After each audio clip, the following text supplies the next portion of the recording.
Opposition जो है वो डिक्टेटर करार दे रही है। अपोजिशन का ये दावा है कि लाखों की तादाद में अपोजिशन के वोट जो हैं वो काट कर बीजेपी एक सिस्टमैटिक तरीके से कांग्रेस और दूसरी जो रीजनल पार्टीज़ हैं उनको ताकत से आउट रख रही है। इसके हवाले से बहुत सारी चीज़ें देखने में भी आई, सुनने में भी आई, आम आदमी पार्टी के हवाले से, कांग्रेस के राहुल गांधी के हवाले से।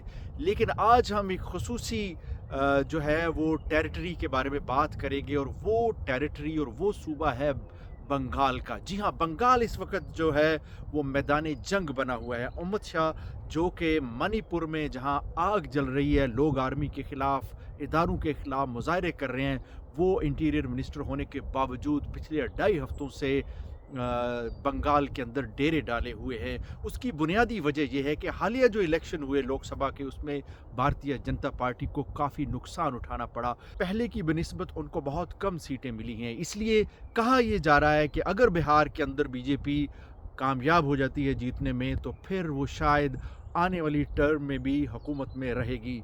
लेकिन अगर बंगाल के अंदर उसको शिकस्त होती है तो फिर वहाँ पर मुस्तकबिल तय होगा। और बंगाल इसलिए अहम है कि वहाँ एक नारी शक्ति ममता बनर्जी मैदान में आ चुकी हैं। और वो ममता बनर्जी जो पहले कभी कांग्रेस का हिस्सा हुआ करती थी, लेकिन फिर उन्होंने अपनी पार्टी बनाई, और पार्टी ऐसे बनाई कि कांग्रेस को नक्शे से वाइप आउट कर दिया।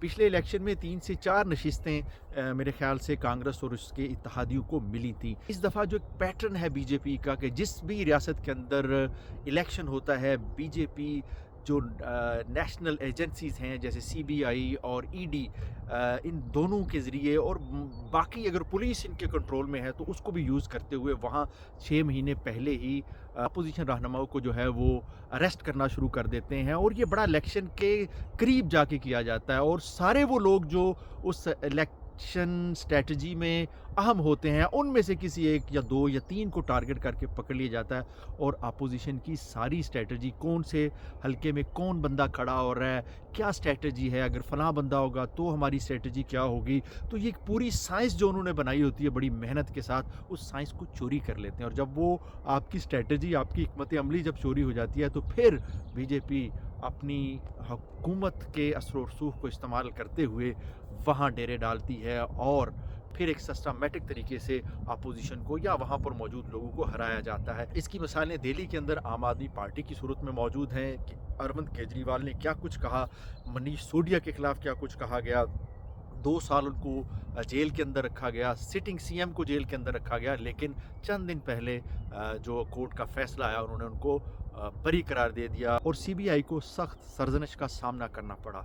जी हाँ, यही पैटर्न जब बंगाल में जाता है तो ममता बनर्जी जब पहला गालिबन छापा मारा जाता है उसके मेन दफ्तर के ऊपर, ममता बनर्जी का जो हेड ऑफिस है वहाँ पे, तो ममता बनर्जी खुद वहाँ पहुँच जाती हैं और वो छापा मारने वालों को कन्फ्रंट करती हैं, और वहाँ से अपना सारा डाटा उठाकर बाहर की तरफ निकलना शुरू करती हैं, सड़कों पे आ जाती हैं, एहतजाज करती हैं।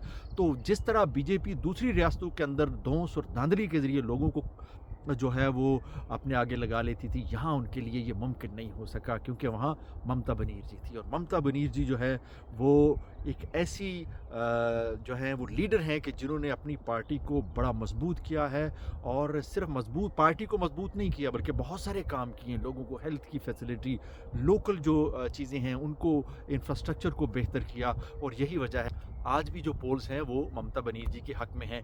लास्ट इलेक्शन में बीजेपी ने पूरा जोर लगाया और सिर्फ 77 सीट 77 सीटें ले सकी थी।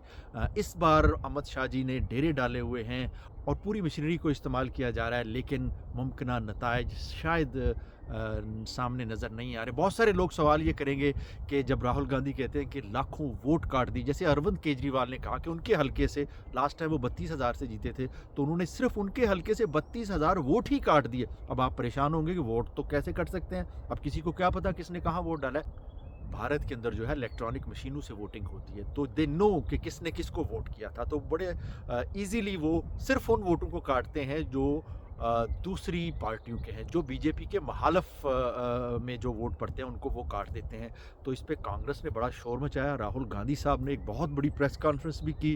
अब भारत की अपोजिशन जमातों के लिए बंगाल जो है एक टेस्ट केस बन चुका है, और ایک امید کی بھی ایک کرن جو ہے اپوزیشن جماعتیں بنگال کے اندر دیکھ رہی ہیں. اگر ممتا بنرجی جی کامیاب ہو جاتی ہیں تو یہ ایک بہت بڑا سیٹ بیک ہوگا بی جے پی کے لیے, اور یہ بہت ہی بڑی ایک امید ہوگی اپوزیشن جماعتوں کے لیے. اور پھر شاید آئندہ جو بھارت کی ٹوٹل 28 ریاستیں ہیں اور 6 ان کے جو ہیں وہ زیر انتظام علاقے ہیں, اور تقریباً یہ آلموسٹ 36 یونٹس بن جاتے ہیں, ان کے اندر آہستہ آہستہ جو ہے اپوزیشن ان سارے معاملات کا جو بی جے پی ہر ریاست کے اندر کرتی ہے ان کا مقابلہ کر کے بی جے پی کی چھٹی کرا سکتے ہیں. آج تک کے لیے اتنا ہی کافی. انشاءاللہ کل دوبارہ پھر کسی ایک نئے موضوع کے ساتھ حاضر ہوں گے. تب تک کے لیے اجازت دیجیے. اللہ حافظ.